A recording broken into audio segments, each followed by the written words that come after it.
Hey, good morning, everybody. It's Wednesday, February 18th, 2026. I, of course, am Hammer, founder of Originator Success, Grab and Go Social, and Rate Sensei. Three great products by Hammer Solutions to help you, my originator friends, get more business in 2026. Go learn more about those. You'll be glad that you did. Remember, you can join me live each and every weekday morning, 9:30 a.m. Eastern Time. Yesterday, I came to you recorded from the Atlanta airport because I was going to be on the airplane and was unable to give you a live video. However, I watched it myself and I think it went pretty well. I kind of like that. So, anyway, if you're here this morning, say good morning. If you are having a great day, give me a thumbs up. Appreciate you being here. If you're watching on the replay, don't forget, give me a hashtag replay in the comments.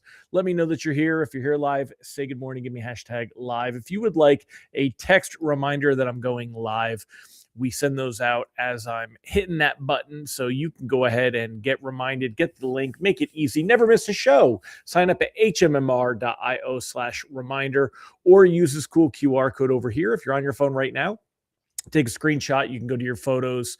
Generally, if you press and hold, it will open up the link on a QR code in your photos. This is a little trick for you. So anyway, go ahead and check those out. Also, don't forget, you may want to sign up for our written email lock advice. I sent that out this morning. It's www.ratelockadvice.com. Get an email to your inbox each and every weekday morning with the abridged version of what we got going on for the morning. Also, we've got a great text alert service. You don't have to spend a lot of money to protect your pipeline. If you would like to get a morning and an afternoon alert, as well as alerts when reprice risk is high, then check us out at ratetextalerts.com. It's good for everybody basically except UWM, because UWM, they reprice these days at any time a mouse farts. So it could be 4 or 5 basis point movement in bonds, and they'll sometimes reprice. So it's very hard to time UWM. Be very aware of that. But everybody else kind of makes sense and does its thing. So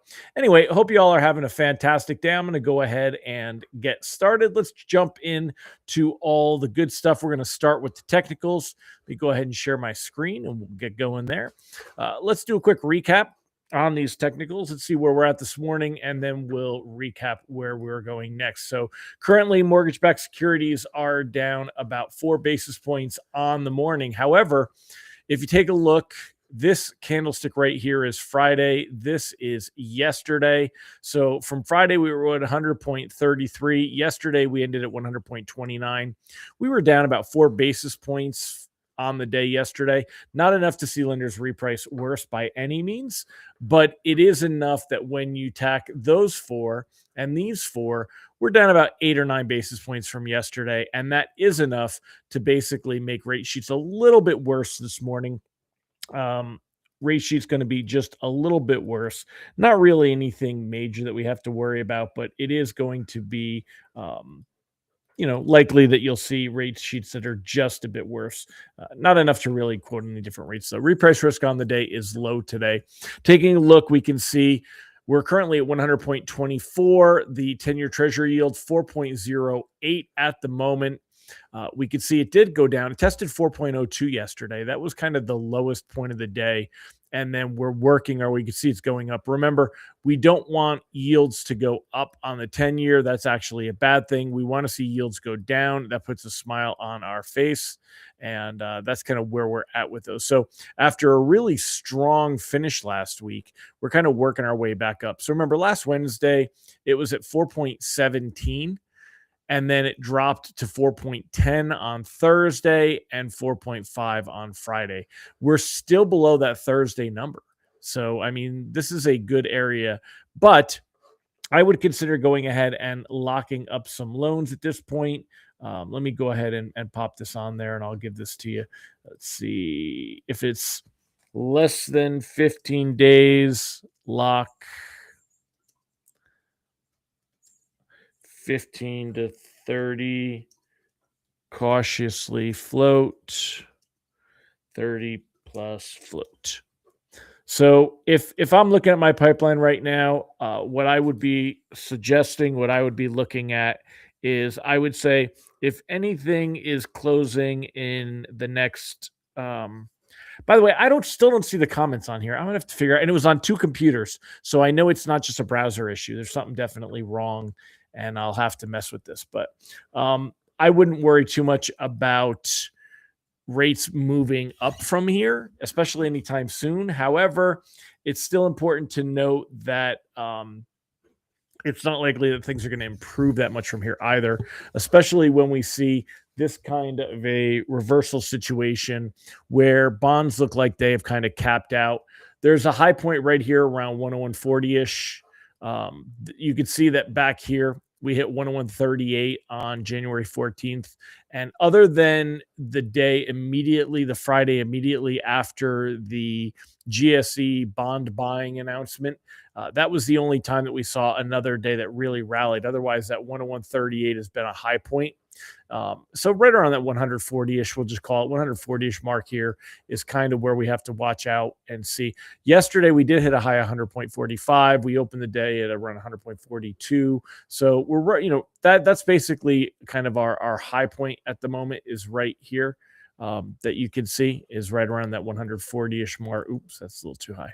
Right here, we're on 140-ish, but that's kind of our best level here, and we're chipping down today. We've got some support here from the 25-day moving average, which also corresponds with a previous level. So that was 105. So right around that 104, 105 mark, we could continue. That's about 20 basis points lower from here, which would set us up for rate sheets to be worse. As far as what's going on today, we've got durable goods. Let me go ahead and adjust the screen. We'll go over some of the other stuff that we got going on here. There we go. Okay. Man, I'm super zoomed in today. Look at that zoom. Let me see if I can turn that off. Hold on a minute. Let's stop the screen share for a second so I can turn off center stage. There we go. So I'm a little farther away. Now we'll go back and we'll share the screen again. So, all right. So taking a look at screen share, I'll throw your comments up on the side so I could see them at least. Yeah, OG reference from Ron Siegel. Is it live or is it Memorex? So taking a look here, what we got going on, we had durable goods orders this morning. They fell. This is December data. So the Bureau of Labor Statistics is back on track. We will see the updated BLS data come out on the first week of March. That'll be February data. So they're back on track. The BEA, though, the Bureau of Economic Analysis, they're the ones that do the PCE inflation data. They're the ones that do the durable goods. They are still behind. So we're going to get PCE data on Friday, but that's actually December's PCE data. They're still behind on that as well. You can actually see that right here. Come on, pop that on there. So you can see the next release, February 20th. But that is going to be, like I said, that's going to be December data. So I don't think we're going to see any movement from that on Friday, by the way, just when we get there. But durable goods, the December data, it showed that they came in, they fell 1.4% in the month versus 2% expected.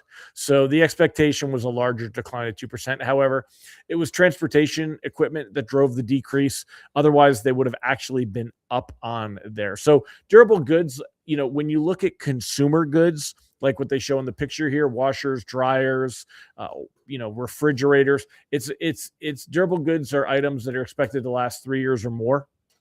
And when you take transportation equipment out of that, it's important to recognize that it actually increased 0.9%. That's, a sign of people buying more washers, dryers, refrigerators, that kind of a thing. And that's signs of a pretty decent economy. Again, people may not be earning the money. They may be spending money they don't have. We know that consumer credit is hitting all-time highs. It's the way that it is. But if they're spending money, that means companies are making money, and that means the economy is doing well. So we are going to get some other data this week. I think we get some GDP data later this week. I'll take a look in a minute. But otherwise, there's really not much else going on. This is an interesting article. Unprecedented jobless boom tests the limits of U.S. economic expansion. So this kind of coordinates with some of the things Ron Siegel points out. The healthcare was the big driver for the last jobs data and why it came in better than expected and stronger than expected. But this talks about how the economy is not necessarily like it was under Alan Greenspan in the 90s, but more like what it was for Ben Bernanke coming, in a 2003 speech where he called it a jobless recovery. So what they're basically saying is, even though the economy is doing well and recovering, it's not creating jobs. Now, I would argue a lot of that has to do with AI. AI is starting to come into its own. It is actually getting usable to where you're not replacing people, but you're increasing efficacy of people and you're increasing efficiency of people. So it takes less employees to do the same number of tasks to get a job done. And that's where AI is starting to come in and being utilized. And I see it in other companies that I deal with, smaller companies. We're using a lot of AI. I mean, whereas we would have had to hire a second developer, we're able to do things with Claude Code and speed up the process. So this is kind of why we're seeing what we're seeing here. Take a look at the expectation for Fed rate cuts. We haven't seen any changes there. Markets still not believing that the Fed is going to need to cut rates at the March meeting. I don't think that the data that we get the first week of March is going to change this much, but it is possible. But it would take a really weak labor market data. Also, not expecting a cut in April, less than a 25% chance cut of an April cut. Now, remember, this is under Powell's watch. However, once Powell is out in May, markets believe that that is when we will start to see cuts, because they believe that Trump will have more influence over the Fed Market Committee, the FOMC, the Fed Open Market Committee. So that is the expectation of what we're seeing here. Take a look. I was playing with the historical a little bit more.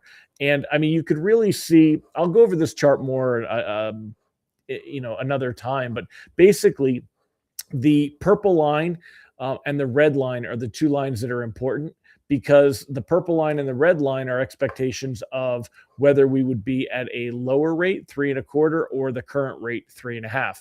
And if we take a look here, this is where we have been, and this is the expectation of a lower rate. And there was a while there coming through the end stretch of the year that markets believed that it was going to happen. But now look at how it's pushed up. Markets believe we're going to stay where we're at and that there's very little chance of a rate cut. That's what this chart actually breaks down to mean. So I'll show you more about that. But if we compare that same thing, looking at the idea of an April rate cut, there was much more of an expectation a month ago that we would see one, and we're not seeing that now. It's much higher. So there's really not much going on there. And as far as rate sheets go, rates yesterday were about the same as the day before. 6.04, a nice happy place. Not quite as good as the 6.01 we got after the GSE data, when we saw mortgage-backed securities hit that high. Where is it? Here it is. When this right here was the best level, 6.01, but we're not too far from that. And that actually matches pretty well here. So this morning, you'll see rate sheets that are a little bit worse. Sorry, it's over here. You'll see rate sheets that are a little bit worse than what they were yesterday, but it won't be much. And it won't go back even to 6.10. It would be more like 6.06. So if we were using it that fine-tuned, 6.01 was the lowest level that they had for Mortgage News daily. Again, if we're just using that as a reference point. So anyway, I know, I'm in the dark, Ron. You guys see the comments. I don't. Ron Siegel said, much better. I was so zoomed in, we could see the specs on my glasses. Yeah, I don't know why it was doing that. So, all right. Ron says today is National Drink Wine Day. Who else drinks wine, and what kind of wine do you like? Let me know in the comments, and I'd love to hear from you. I am not a wine person at all. I am a vodka person. Vodka preference is generally Tito's, although there are a couple others I like. Vodka that I think tastes like swill is Smirnoff. It's a nasty-ass well vodka. Tastes like rubbing alcohol. Tastes like shit. Let me know, what is your drink of choice. If you don't drink wine like I don't, let me know what you like to drink in the comments. Also, I'm a cider guy. I like ciders. They're sweet. I enjoy them. Don't like beer. So I'm not a beer or a wine guy, but I am a cider and a vodka guy. So anyway, let me know what you guys have to say in the comments. Appreciate you being here. I'll see you tomorrow. Same bat time, same bat channel. And have a great day. Oh, I didn't talk about the fact this afternoon we got the FOMC meeting minutes. Big deal. The reason I didn't talk about them, because they're not going to matter. They come out at 2 p.m. Eastern time, not affecting rates at all. There won't be any surprises in there. So Dora said, Hendrick's gin is the go-to. When I like wine, I like red blends.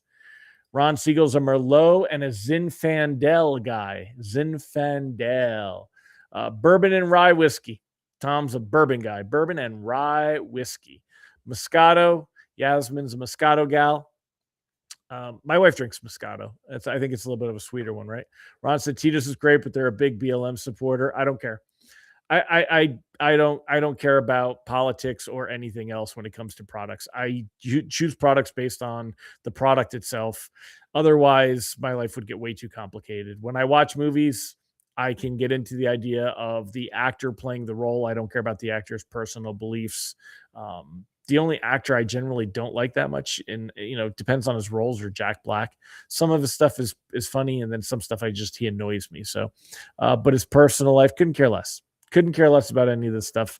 I don't care that Ben and Jerry's is woke or supports anything. I love Chunky Monkey ice cream, banana with walnuts and some awesome dark chocolate chunks in it, and it's a creamy banana ice cream. I don't care. Anyone else don't care about products, don't care about political leanings or anything else, and just like products? That's me. Jerry Avila is a whiskey or a vodka guy. Jared Vincent, single malt Scott. So, Tito's is great, but they're a big, yeah. I said, yeah, we said that. I just hit that. You know what? I was thinking about the ice cream again. So anyway, Amy loves it all. Whiskey, wine, beer. So, that's funny. All right, my friends, I'll wrap it up. I'll see you tomorrow. And again, thank you for joining me. I'm back in the barn. Happy to be here. And I'll see you tomorrow. Take care, everybody. Bye-bye.